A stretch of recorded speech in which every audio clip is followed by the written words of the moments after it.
Hello， 大家好，我是 AK 老师，我是一名风水师，也是一名占卜师。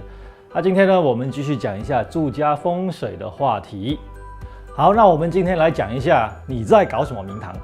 说真，明堂搞不好，事情也做不好哦。好了，那我们说一下什么是明堂。明堂呢，就是你家的大门口里面跟外面的那个空间，就叫做明堂。而明堂呢，我们又再分内明堂跟外明堂。内明堂指的就是从你家的大门口往家里面的方向，那个空间就叫做内明堂。外明堂呢，就是你家的大门口往外的那个空间，就叫做外明堂。虽然两者都是明堂，可是内外明堂对事业的影响还是有一点点的差异的。让我来简单的跟你讲解一下，内明堂主要的影响呢，就是内部事务，就比如说一些家庭啊，或者是一些公司里面的内部事的影响，这些我们叫做内明堂会影响的事情。举个例来说，你因为和家里人不和吵架，然后带着不好的情绪上班，然后这个当然会影响到你的工作了，所以这个就叫做内部影响。又或者我们可以把它分类成一般上班族，或者比较常待在办公室里面的人，这些我们都叫做内部的人。而外明堂主要的影响呢，就是比如说面对一些其他公司啦，面对一些其他厂商啦，或者是面对一些客户等等这些外面的事情的影响。然后我们也可以把它分类成一些做业务员啊，或者一些常往外跑的人，这些都是属于比较是往外的影响。住家内外明堂呢，比较常见的问题呢，就是脏跟乱。那什么是脏，什么又是乱呢？我们先来看看这一张照片。那像这张照片就叫做乱。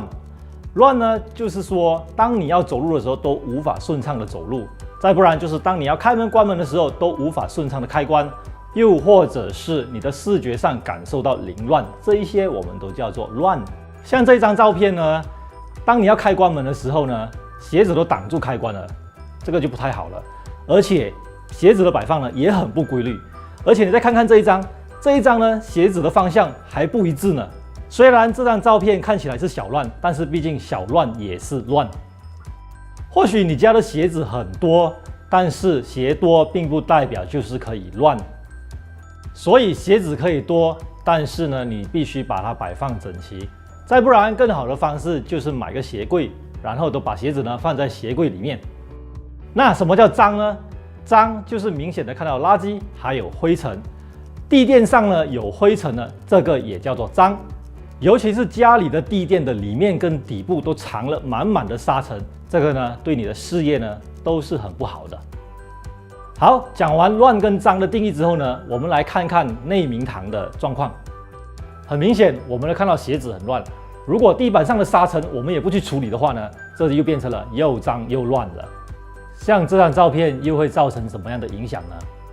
对于一般工作性质没有对外的职员，比如说一些管理层或者是一般的职员，如果你家的内明堂是乱的话呢，你很容易因为家里的关系影响了你的工作效率，而且在上班的时候也很容易出差错，然后呢也很容易在无意中说错话，得罪了老板、上司或者是同事。如果内明堂是脏的话呢，事情很容易出现小麻烦，而且在做事情的时候呢也无法做得很流畅。更重要的是，你的升迁也很容易遇到阻碍。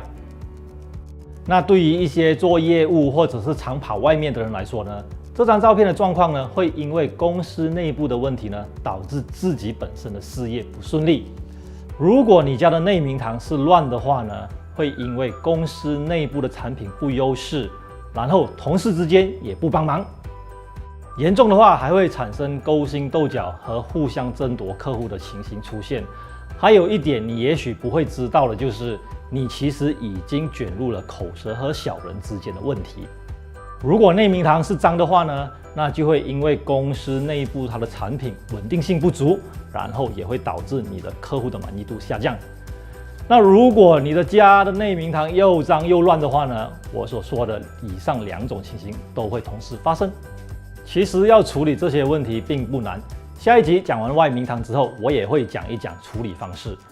那如果喜欢 AK 老师视频的话呢，请不要吝啬的点个赞，然后也帮忙分享出去。点赞越多，分享越多，风水好用的技巧也会透露越多。那如果你有问题的话呢，欢迎私讯我。如果你想了解更多题材的话呢，欢迎在下面留言。所以你在搞什么名堂？名堂搞不好，事业做不好。下一集我再跟大家讲一下外名堂对事业的影响。